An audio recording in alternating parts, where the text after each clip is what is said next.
What if the killer didn't disappear, but became someone else? This unsettling question haunted the minds of investigators who had long believed the suspect in a high-profile, Yakuza-linked murder had vanished without a trace. The conventional wisdom held that the man had fled, gone underground, or slipped away into the shadows, leaving behind a trail that eventually ran cold. Yet, the truth they overlooked was far more disturbing. The killer never ran, never hid, and never truly disappeared.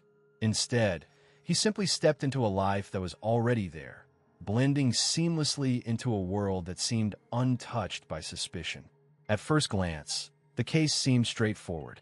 A suspect was identified, a motive established, and the trail led to a dead end. Records showed no valid leads beyond a certain point. Witnesses became scarce, and the man was presumed missing.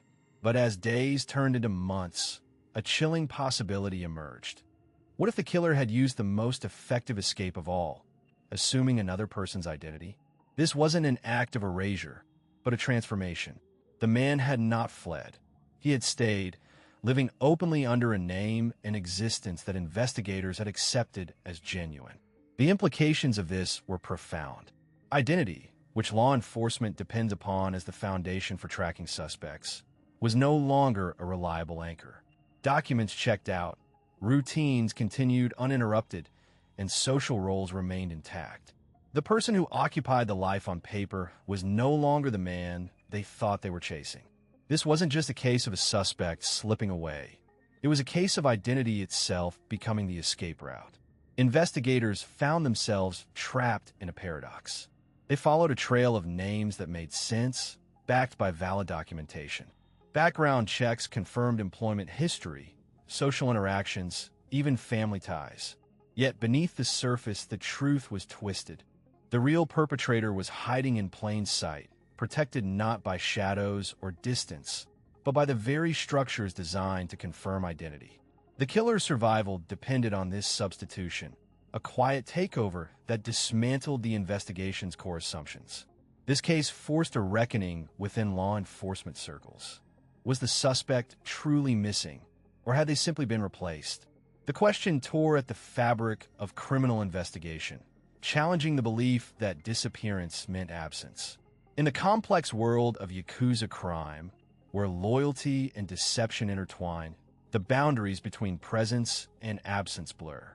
What appeared as a vanishing act was, in reality, a chilling study in identity.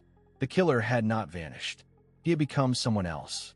To follow this thread deeper is to enter a realm where identity itself is the most elusive weapon. Here, suspects do not simply flee. They dissolve into new lives, assuming faces crafted to evade detection. In cases tied to the Yakuza's shadowy networks, these transformations are not just tactics, but calculated strategies, turning disappearance into a form of camouflage that defies traditional pursuit. This investigation is part of a broader examination of such rare crimes, where the line between hunter and hunted blurs behind carefully constructed facades. The challenge lies not only in uncovering the truth, but in recognizing that the truth may be hidden behind a mask worn so seamlessly it becomes indistinguishable from reality. As this story unfolds, consider the subtle signs and patterns that reveal the presence of those who hide in plain sight, individuals who have rewritten their own histories to escape justice. These are cases where identity is weaponized, and the pursuit of answers demands a new kind of scrutiny. For those drawn to the complexities of these shadow crimes, where the ordinary can conceal the extraordinary, subscribing will guide you through similar investigations. Each story peels back layers of deception, exploring the intersections of organized crime, identity substitution, and the silent wars fought in the spaces between fact and fiction. This is not merely an exploration of crime, but an invitation to observe how the most intangible elements, trust, identity, and perception, can be manipulated with chilling precision. The path ahead requires patience, attention, and a willingness to question what is seen as the investigation continues beyond the surface. Within the tightly woven world of the Yakuza, identity often transcends the individual and becomes a fluid, almost transactional concept. Unlike the Western emphasis on personal biography or immutable individuality, the Yakuza's social fabric operates on a framework where roles and positions can be transferred, assumed, or even manufactured. This flexibility is not accidental, but a deliberate feature of their structure, enabling a level of operational resilience and secrecy that complicates any outside attempt at understanding or infiltration. Central to this interchangeability is the manipulation of family registries, or koseki. These official documents, which record births, deaths, marriages, and adoptions, serve as legal proof of existence and lineage in Japan. Within Yakuza circles, they can be altered or forged to create new identities or to absorb individuals into existing family lines. An adopted member, for instance, may be entered into a family registry, effectively erasing their past and replacing it with a new persona recognized by both the state and society. This process goes beyond mere paperwork. It is a ritualistic adoption that folds one life into another, allowing a person to walk seamlessly into a pre-established social and legal identity. In this way, a man with no prior ties can become, on paper and in the eyes of the law, the son or brother of a known figure within the syndicate. Informal guardianship further blurs the lines of identity. Guardianship in this context is not limited to blood relations or legal responsibility, but acts as a social contract within the Yakuza families. A senior member may take on a protege, entrusting them with a name, a role, and the weight of reputation. This process is often shrouded in silence and discretion, carried out within closed circles and seldom documented publicly. The protege does not simply inherit a role. They inherit a network of relationships, debts, and expectations. The guardian's silence about the protege's true origin, combined with the ritualistic nature of the relationship, allows for a smooth transition of identity that is rarely questioned by outsiders. Business fronts operated by the Yakuza serve as tangible masks where these fluid identities find a practical stage. These fronts, ranging from construction firms to entertainment venues, are often registered under names that do not correspond to the actual operators, further muddying the waters. The person managing day-to-day operations may differ from the individual listed as the company head, enabling another layer of identity substitution. If a member needs to vanish or assume a new role, the business can continue under the same name, with someone else stepping into the visible position.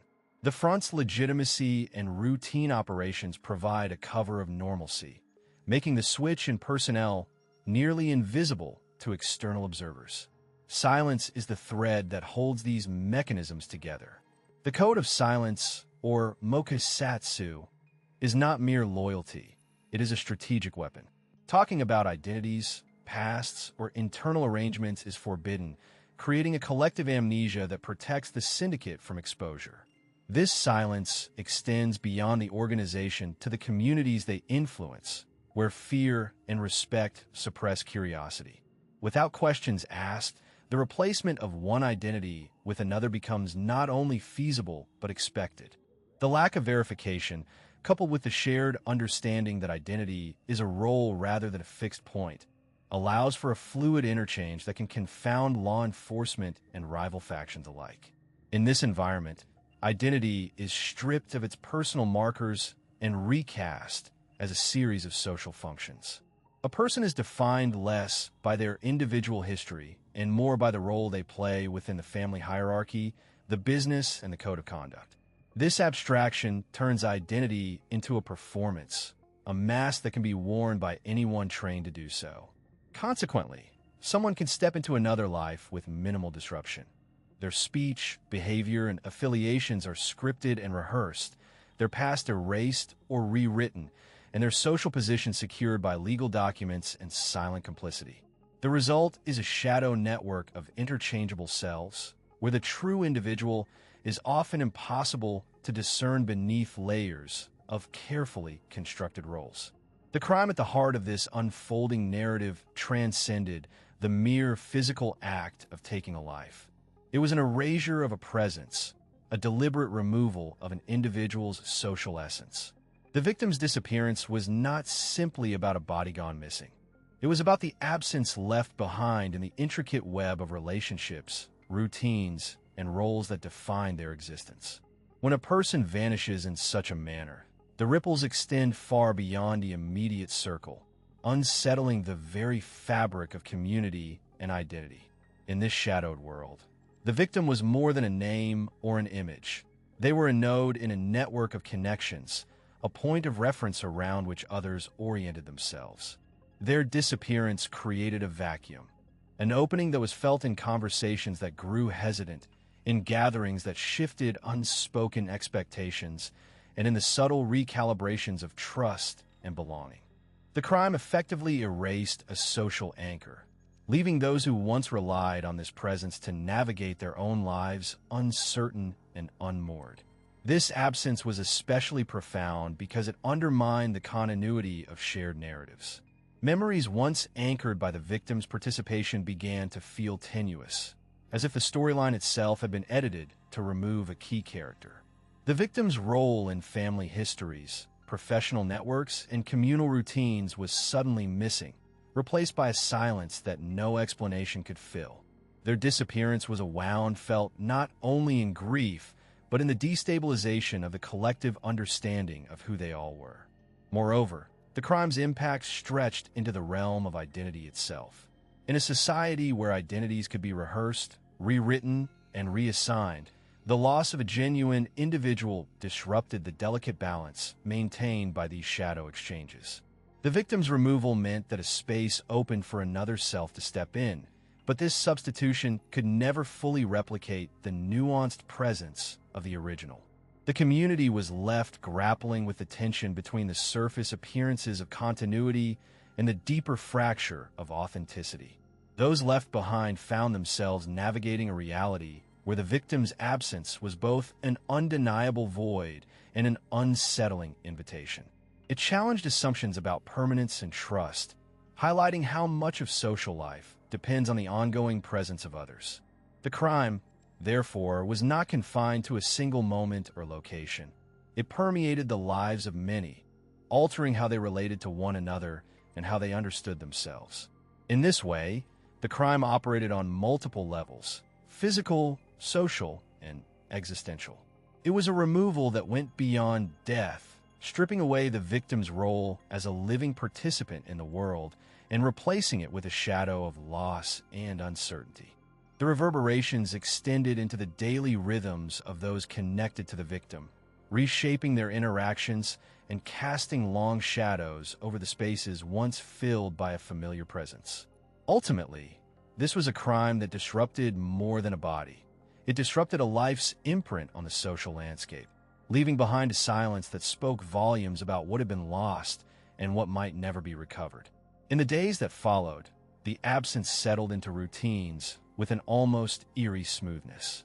The victim's name remained on schedules, on mailing lists, even on the communal calendar where neighborhood events were marked. Bills arrived addressed to them, unopened but unquestioned, as if the world had paused just long enough for someone else to step in. Their identity, a complex knot of obligations and expectations, left a void that no one immediately sought to fill openly. Instead, the machinery of everyday life kept turning, propelled by unspoken assumptions and the inertia of habit. Paperwork piled up in silent testimony to the life abruptly halted.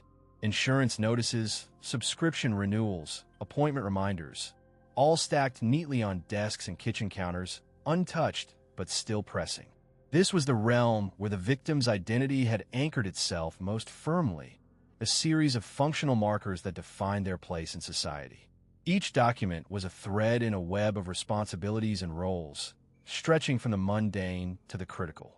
Yet no one challenged the presence of these reminders. No one asked who was managing these obligations in their absence. The question itself seemed too vast, too unsettling. The routines sparked by the victim's identity persisted, almost ritualistically. Neighbors continued to expect their participation in local meetings. Acquaintances assumed their availability for casual visits. and even distant contacts sent messages that went unanswered. The silent gap was tolerated, even accommodated, as if the community collectively agreed to pretend that the vacancy was temporary. This unspoken agreement created a peculiar atmosphere, one where absence was acknowledged only by the persistence of its effects. Social expectations, once anchored by the victim's presence, began to ripple outward, creating spaces that others cautiously navigated. Invitations were sent with a hesitant uncertainty. Responsibilities once shouldered by the victim were quietly redistributed, often without acknowledgement. The functional gap left behind was not merely logistical, but deeply social, exposing how tightly woven their identity had been into the fabric of relationships and shared obligations. Yet the community's reluctance to confront this gap directly underscored an implicit understanding. Some roles were too personal, too charged to be reassigned openly. Within this silence, an opportunity quietly emerged. The vacancy was more than an absence. It was a blank slate, a fissure in the established order that invited redefinition. Without an immediate claimant to the space the victim once occupied, others found themselves stepping into roles they might never have considered. This shift was subtle and gradual, marked by small acts, answering a phone call, attending a meeting, responding to a letter, that collectively reshaped the social landscape. The void became a site of potential, where old patterns could be questioned and new dynamics forged. Yet, beneath this opportunity lay a tension, a shadow cast by the unresolved nature of the disappearance. The gap was functional but fragile, sustained by unspoken agreements and the weight of absence.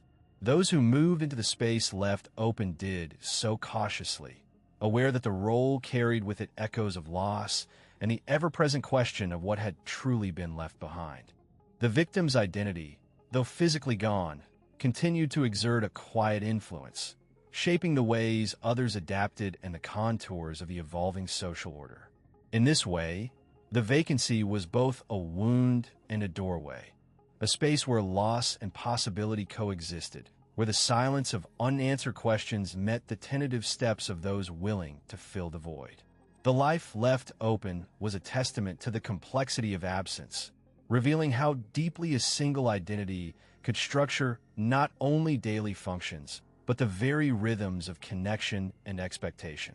The suspect moved with deliberate calm, weaving himself into the fabric of the victim's life not through sudden leaps or forced imitation, but through a slow, almost imperceptible unfolding.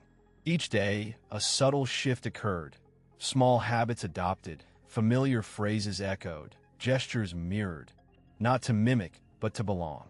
It was not a performance for others to see, but a quiet acceptance, an internal surrender to a shape already cast, waiting patiently to be filled. No grand declarations marked the beginning of this transformation. Instead, the suspect lingered in the margins, stepping softly into routines once held by the victim. A favorite cafe became a place of frequent visits, where the suspect ordered the same drink without fanfare, allowing the barista's recognition to grow as naturally as a shadow lengthens with the setting sun. In these ordinary moments, the suspect's presence was neither questioned nor resisted. It was simply absorbed into the daily flow, like a familiar melody gradually recognized after repeated hearing. Neighbors, colleagues, and acquaintances noticed the subtle continuity, how the suspect's mannerisms somehow aligned with those who had known the victim. There was no rush, no overt claim to the identity, only a patient unfolding that invited others to fill in the blanks with their memories and assumptions. The suspect did not seek to erase the past, but to become its living extension, a bridge between what was lost and what might still be. Conversations that once belonged to the victim were gently reintroduced, not as rehearsed lines, but as fragments of a shared history. The suspect listened more than spoke, absorbing stories and details with quiet attentiveness, allowing the contours of the victim's life to be redrawn with each retelling. Through this attentive presence, the suspect's own individuality receded, making room for the emergence of someone already known, someone whose absence had left a palpable silence. It was in the acceptance of routine and the embrace of continuity that the suspect found the true means of substitution. The goal was never to mask identity through disguise, but to weave a new thread into the existing tapestry of relationships and expectations. Slowly, the suspect's presence ceased to feel like an intrusion and began to settle as a natural extension of the life left behind. This normalization was the quiet victory, the transition from stranger to something resembling home. The passage of time played its part, softening doubts and smoothing edges. Familiar faces began to respond with recognition, not because of a dramatic revelation, but because the suspect's steady consistency invited trust and belonging. In this way, the suspect's presence became accepted not as an imitation, but as continuity, a living embodiment of the identity that had once been. Ultimately, the transformation was less about becoming someone else and more about becoming part of a collective memory, a shared space where absence was no longer a void, but a form to be inhabited. The suspect's patient presence allowed the boundaries between loss and renewal to blur, creating a new equilibrium where the past was neither denied nor replaced, but gently carried forward, alive, breathing, and quietly accepted. The suspect's existence was marked by a profound duality, a simultaneous inhabiting of two distinct realities that defied conventional understanding of identity. This dual nature was not merely metaphorical, but operational, anchored in a meticulous orchestration of timing and compartmentalization that fragmented the suspect's life into discrete, almost impermeable segments. Each segment functioned independently, with the suspect embodying himself in one moment and the victim in the next, a fluid transition that eluded external detection and complicated the construction of a cohesive profile. Temporal separation played a critical role in maintaining this bifurcated existence. The suspect's daily routine was carefully structured to allocate specific time blocks to each persona, effectively creating parallel timelines. In one time frame, he navigated the world as himself, engaging with colleagues, managing responsibilities, and projecting a familiar, consistent identity. In another, he receded into the role of the victim, embodying behaviors, mannerisms, and circumstances that aligned with the victim's profile. This division was not haphazard but deliberate, with transitions often occurring in private or liminal spaces where observation was minimal. The precision in timing ensured that neither persona overlapped visibly, reinforcing the illusion of singular identity and preventing witnesses or surveillance from perceiving any dissonance. The compartmentalization extended beyond mere scheduling, permeating cognitive and emotional domains. Psychologically, the suspect maintained distinct mental frameworks for each reality, compartmentalizing memories, motivations, and effective responses to preserve the integrity of both identities. This mental partitioning was so effective that the suspect could adopt the victim's trauma and vulnerabilities in one context without contaminating his own sense of self in another. Such compartmentalization served as both a protective mechanism and a strategic tool, allowing the suspect to navigate conflicting roles without psychological collapse or behavioral leakage. It also complicated investigative efforts, as behavioral analyses based on observed actions yielded contradictory data, reflecting disparate personas rather than a unified individual. This dual existence disrupted traditional profiling methodologies. Criminal profiles rely heavily on consistency, patterns in behavior, emotional responses, and decision-making that reveal underlying personality traits and motives. The suspect's bifurcation introduced an inherent inconsistency, generating data sets that appeared mutually exclusive. Profilers found themselves confronted with a subject who exhibited empathy and vulnerability in one context and detachment or calculated control in another. Attempts to reconcile these disparities produced inconclusive or conflicting profiles, hindering the identification process and obscuring the suspect's true nature. The suspect's ability to embody the victim's identity so convincingly also blurred victimology lines, creating ambiguity around agency and culpability. Moreover, social interactions reinforced this duality. The suspect maintained separate social spheres corresponding to each persona, minimizing crossover to avoid raising suspicion. Friends and acquaintances associated with one identity were often unaware of the other, further entrenching the separation and limiting opportunities for external validation or contradiction. This social compartmentalization not only preserved the suspect's secrecy, but also created layers of narrative that investigators had to untangle, each anchored in a different reality. The absence of overlap in these networks contributed to a fragmented evidentiary trail, complicating efforts to establish motive, timeline, or relational dynamics. In essence, the suspect's simultaneous existence as both himself and the victim represented a sophisticated, lived duality that defied standard investigative frameworks. Through precise timing, rigorous compartmentalization, and social segmentation, he enacted two parallel lives that insulated each other from exposure. This duality undermined the coherence of suspect profiles, leaving investigators grappling with a multifaceted identity that resisted simplification. It was within this shadowed interplay of realities that the true complexity of the case and the suspect's elusive nature resided. The first hints of something amiss came not through dramatic confrontation or sudden discoveries, but through a series of small, almost imperceptible inconsistencies that quietly unsettled the investigation. At first, these discrepancies seemed like mere oversights, minor details that could easily be attributed to human error or the fog of a complex case. Yet, as the pieces of evidence were laid side by side, a subtle discord began to emerge, like a faint but persistent echo in an otherwise steady rhythm. One such detail was the suspect's mannerisms during interviews. On separate occasions, different officers noted slight variations in his speech patterns, phrases he used, the cadence of his voice, even his choice of words.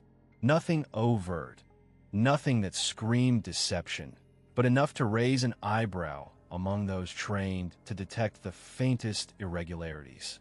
It was as if two different personas flickered through the same frame, each carefully tailored to fit the context in which he was operating. This was not the erratic inconsistency of a nervous suspect. It was something more deliberate, more controlled, yet undeniably fragmented. Documents that should have matched perfectly showed subtle discrepancies as well. Official records bore conflicting birth dates, slightly altered addresses, and variations in the spelling of names that, at a glance, appeared inconsequential. But these small deviations created a mosaic of identity that refused to align neatly. Even the social networks he maintained displayed this pattern of deliberate segmentation. Friends and associates who seemed unaware of each other's existence, each group forming a separate orbit around the suspect's shadowy core. Attempts to reconcile these differences only deepened the confusion. When cross-referenced, timelines occasionally overlapped impossibly, suggesting the suspect was in two places at once or performing actions that defied simple explanation. These temporal anomalies weren't glaring contradictions, but subtle enough to be dismissed initially, yet persistent enough to sow doubt in the minds of investigators. The question was no longer just about what the suspect had done, but who he truly was beneath the layers of carefully constructed facades. This growing uncertainty permeated the team, altering the tone of their work from confident pursuit to cautious exploration. Instead of piecing together a straightforward narrative, they found themselves navigating a labyrinth of partial truths and fragmented realities. Each lead opened new avenues that often looped back to dead ends, as if the suspect was constantly one step ahead, masking his identity not through bold deception, but through meticulous, incremental shifts that blurred the lines between fact and fabrication. In this space of ambiguity, the investigation transformed into a delicate dance with shadows, where every detail had to be weighed carefully, every assumption questioned, and every certainty held lightly. It was a reminder that in cases involving identity manipulation, the truth seldom reveals itself in a single burst of clarity. Instead, it emerges slowly through the patient unraveling of threads that, at first, seem disconnected. For those following this journey, the complexities of such cases offer a glimpse into the intricate worlds hidden beneath the surface of seemingly ordinary lives. If you're interested in exploring more stories like this, where criminal investigations intersect with the enigmatic tactics of the Yakuza and the art of identity manipulation, consider subscribing to Shadow Crimes. Here, the shadows reveal their secrets not through spectacle, but through careful, thoughtful storytelling that respects the subtlety of truth. In the early stages of the investigation, the trail seemed clear, too clear, in fact. The identity that investigators honed in on fit seamlessly into the narrative constructed by official documents and records. Birth certificates, driver's licenses, employment histories, all pointed to the same individual. These records, meticulously maintained by government agencies, created a concrete image that was difficult to question. The system's inherent trust in these documents acted like a lens, sharply focusing suspicion on the wrong person while blurring any doubts that might have surfaced. Investigators, relying on this stream of verified information, naturally pursued leads connected to the established identity. The records suggested a consistent timeline and a stable history, giving the impression that the person they sought existed exactly as described. This consistency lent a false sense of certainty. After all, it's rare for official databases to harbor errors of such magnitude. The very structure of the system fostered confidence in the identity's authenticity, reinforcing the illusion and guiding the investigation down a singular path.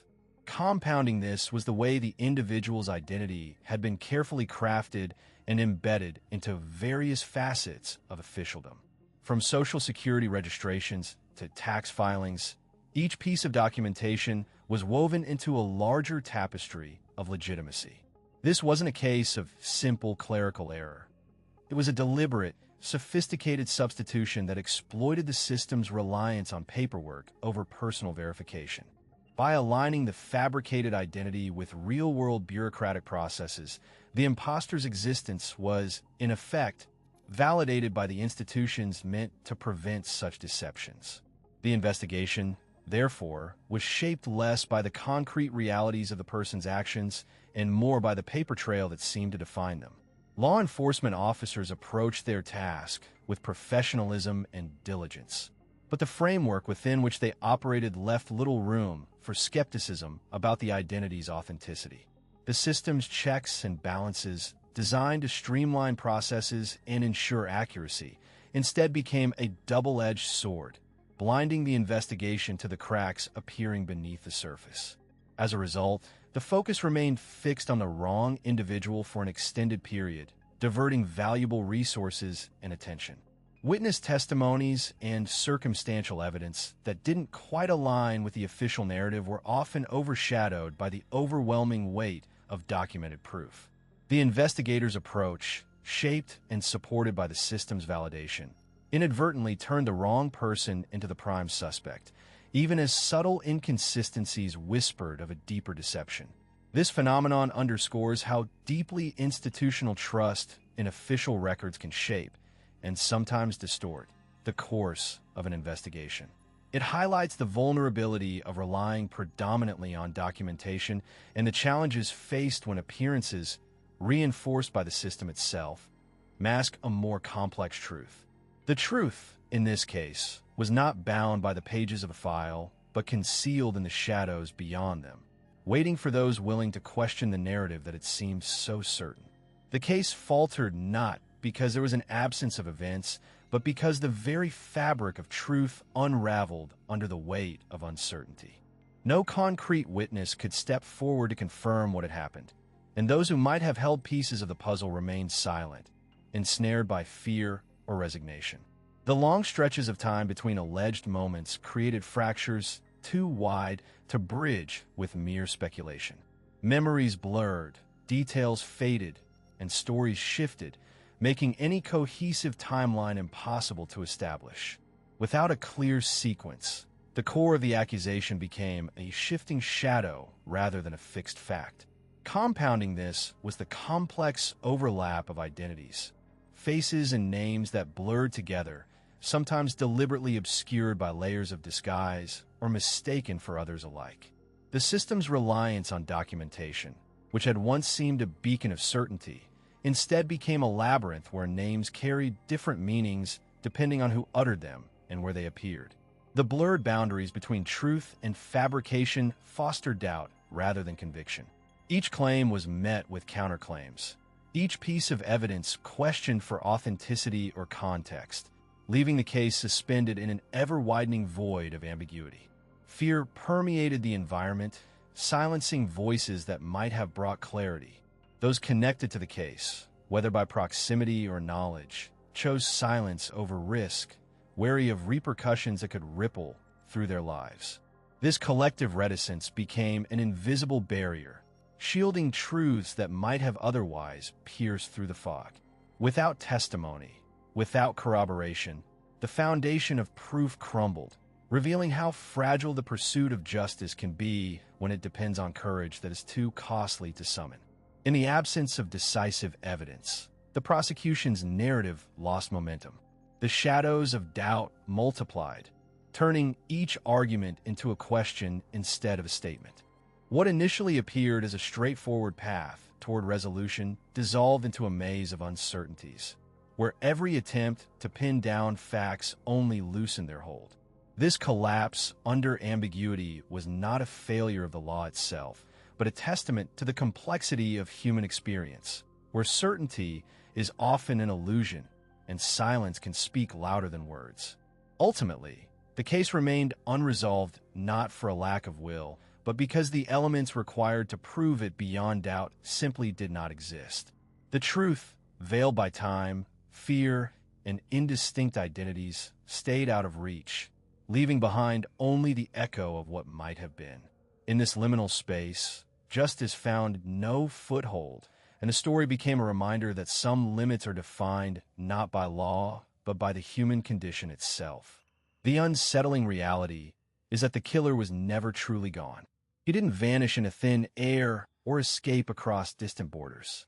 Instead, he remained embedded within the very fabric of the community, his presence masked by the subtle art of becoming someone else. This was not a flight from justice, but a calculated transformation, an identity substitution so seamless that it rendered him invisible to those searching for him. The shadows he inhabited were not empty. They were filled with the faces of ordinary lives, carefully assumed and meticulously maintained. This strategy was far more effective than any attempt at physical escape could have been. Vanishing into another name, another story, another existence allowed him to move undetected through familiar streets and unsuspecting crowds. No warrant, no public alert, no forensic search could pierce the veil he wove around himself. The killer was never a ghost in the night, but a neighbor, a colleague, a stranger in plain sight. The law's reach faltered not due to neglect, but because the truth was hidden beneath layers of deliberate deception, identity worn like a second skin. In this way, the case stands as a chilling testament to how some criminals survive not by outrunning the law, but by outliving their old selves. They don't disappear, they dissolve into new realities, erasing the lines that once defined them. And while justice may have faltered here, the story warns us that the shadows still hold secrets.